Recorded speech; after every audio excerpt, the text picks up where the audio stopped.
ಪೀಠಿಕೆ. ಭಾರತದ ಜನತೆಯಾದ ನಾವು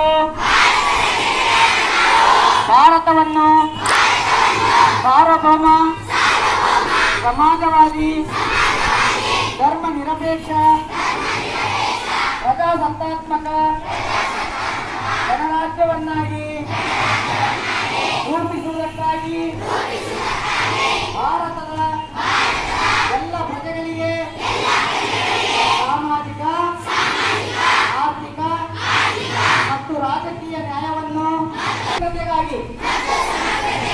ಎಲ್ಲರಲ್ಲಿ ಭ್ರಾತೃತ್ವ ಭಾವನೆಯನ್ನು ಮೂಡಿಸುವುದಕ್ಕೆ ಸಂಕಲ್ಪ ಮಾಡಿ ನಮ್ಮ ಸಂವಿಧಾನ ಸಭೆಯಲ್ಲಿ 1949ನೇ ಇಸವಿಯ ನವೆಂಬರ್ ತಿಂಗಳ 26ನೇ ದಿನದಂದು